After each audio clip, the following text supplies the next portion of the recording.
organisasi menurut para ahli. Yang pertama yaitu James Stoner 2005 menjelaskan bahwa organisasi terdiri 2 orang atau lebih yang bekerja sama dalam cara yang terstruktur untuk mencapai sasaran spesifik. Yang kedua yaitu Stephen P. Robbins 2003, organisasi sosial yang dengan sengaja diatur terdiri atas 2 orang atau lebih yang berfungsi secara relatif terus-menerus untuk mencapai sasaran. Yang ketiga yaitu Delahaye 2010, organisasi adalah tempat berkumpulnya sekelompok orang yang dapat berkolaborasi menggunakan sumber daya yang ada. Jadi, dapat disimpulkan bahwa organisasi adalah kumpulan individu yang bekerja sama secara terstruktur untuk mencapai tujuan atau sasaran tertentu. Organisasi terdiri dari 2 orang atau lebih yang berkolaborasi dalam cara terencana dan berkelanjutan dengan memanfaatkan sumber daya yang ada untuk mencapai suatu tujuan bersama. Jenis-jenis organisasi. 1. Organisasi yang berorientasi profit atau bisnis, yaitu organisasi yang dibentuk oleh 2 orang atau lebih yang bekerja sama dalam melakukan suatu aktivitas kerja sesuai dengan tujuan yang telah direncanakan dan ditetapkan yang berdasarkan tujuan untuk mencari keuntungan atau profit.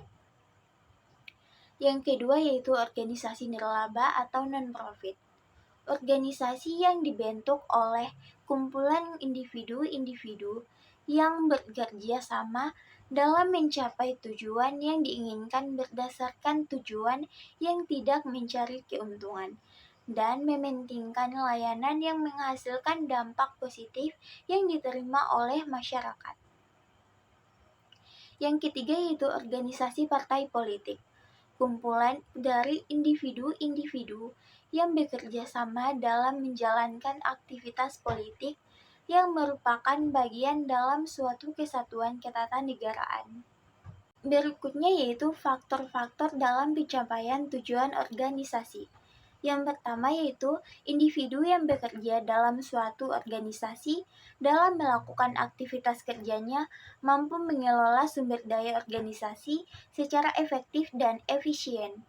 Yang kedua, adanya penggunaan dan pengelolaan yang baik terhadap unsur manajemen. Yang ketiga, melaksanakan fungsi manajemen dalam mencapai tujuan organisasi dengan baik. Yang keempat, kepemimpinan yang efektif. Pemimpin yang memiliki visi yang jelas, mampu menginspirasi, memotivasi, dan memberikan arahan yang tepat. Yang kelima yaitu perencanaan yang matang. Perencanaan yang baik memungkinkan organisasi untuk menentukan tujuan, merumuskan strategi, dan mengidentifikasi sumber daya yang dibutuhkan. Tujuan organisasi secara efektif dan efisien. Menurut Drucker, efektif adalah doing the right things, yaitu upaya yang digunakan untuk mencapai suatu target atau tujuan tertentu dengan pemilihan cara yang tepat dan benar. Sedangkan efisien adalah cara untuk mencapai suatu tujuan dengan penggunaan sumber daya dengan maksimal. Sumber daya ini diolah dengan bijak dan hemat, sehingga uang, waktu, dan tenaga tidak banyak terbuang. Menurut Ivan Šević Matteson tahun 2002, efficiency is defined as the ratio of output to input. Berdasarkan penjelasan tersebut, efisiensi adalah rasio atau perbandingan antara masukan dan keluaran. Efisiensi dalam aktivitas kerja organisasi dapat diartikan adanya perbandingan yang seimbang antara masukan dan keluaran. Jika dikaitkan dalam konteks produksi di dalam suatu organisasi, efisiensi tersebut adalah jika bahan baku produksi atau input yang dibebankan untuk memproduksi suatu barang, maka harus sesuai dengan jumlah produk jadi yang dihasilkan. Tidak adanya kekurangan produksi, sehingga dapat menyebabkan pemborosan bahan baku, biaya, dan waktu. Definisi manajemen menurut para ahli.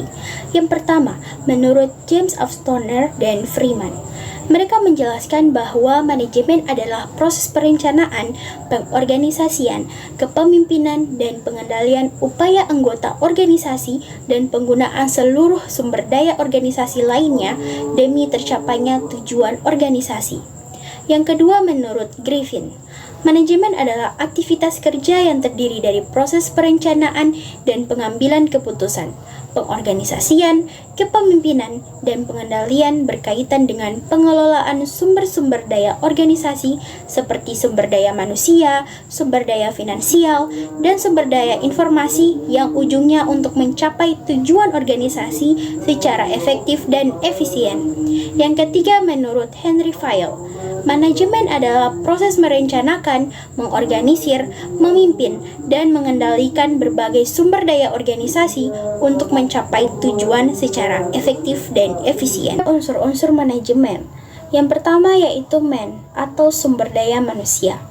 Sumber daya manusia merupakan faktor utama yang berperan penting dalam pencapaian tujuan organisasi. Sumber daya manusia berperan dalam pelaksanaan proses manajemen dalam organisasi.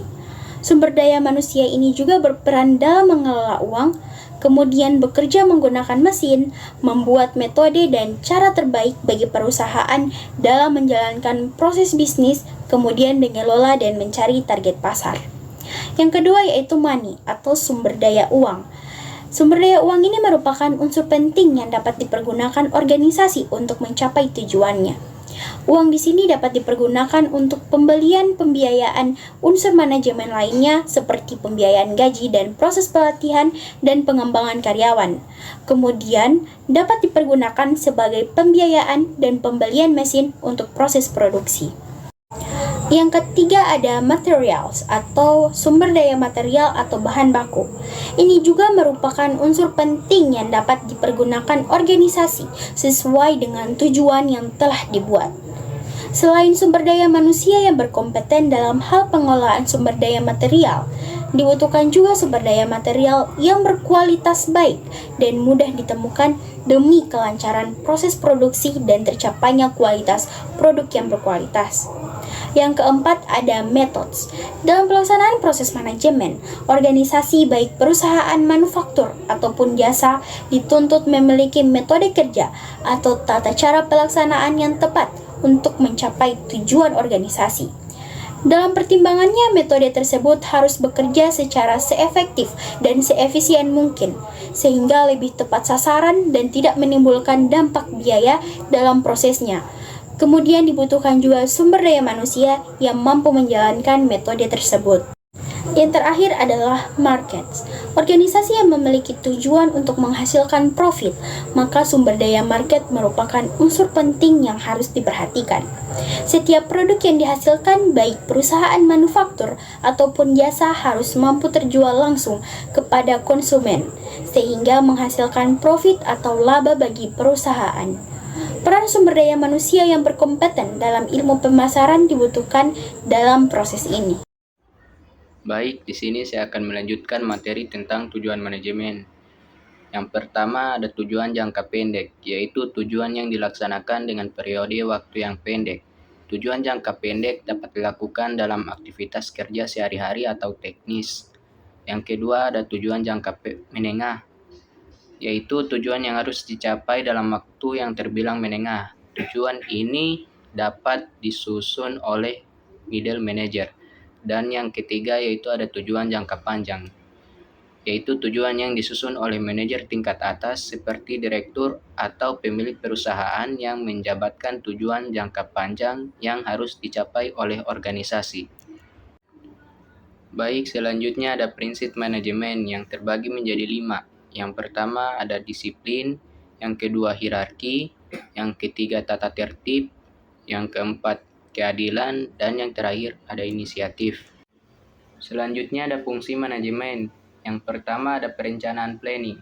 Perencanaan merupakan kegiatan proses pemilihan dan penetapan tujuan organisasi, kemudian menentukan strategi yang sesuai dengan tujuan yang ingin dicapai.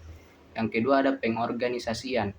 Proses pendelegasian dan pembagian tugas dan aktivitas kerja kepada karyawan oleh pimpinan perusahaan disesuaikan dengan spesialisasi kerja dan struktur organisasi.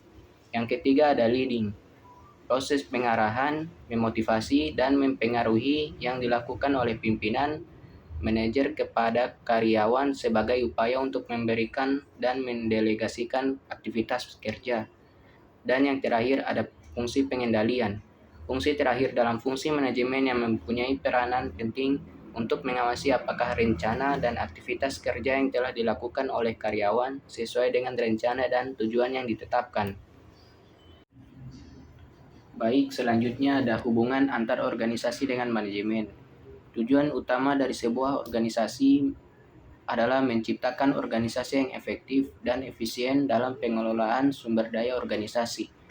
Organisasi dan manajemen dapat diibaratkan seperti dua sisi mata uang yang tidak dapat dipisahkan, karena manajemen melakukan aktivitas dan fungsi-fungsinya di dalam wadah organisasi, sedangkan organisasi dalam menjalankan aktivitasnya untuk mencapai sasaran dan tujuan yang telah ditetapkan diimplementasikan dalam proses manajemen.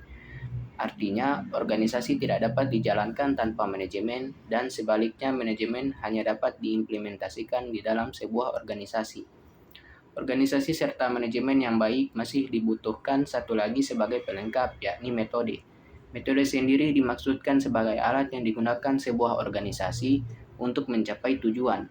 Tanpa adanya metode yang tepat, maka manajemen yang telah dibuat tidak akan maksimal, sehingga apa yang ingin dicapai organisasi tidak terpenuhi. Sehingga dapat diambil kesimpulan apabila organisasi, manajemen, dan metodenya dilakukan dengan kerjasama yang baik. Pemanfaatan sumber-sumber dan waktu yang ada dapat dilakukan secara tepat dan lebih terkoordinir sesuai dengan proses kegiatan yang ditetapkan, maka untuk mencapai tujuan akan dapat hasil yang lebih efisien dan efektif serta lebih maksimal. Karena ketiganya jika dilakukan dengan sesuai dengan tugasnya, maka hubungan timbal balik itu akan saling menguntungkan untuk ketiganya.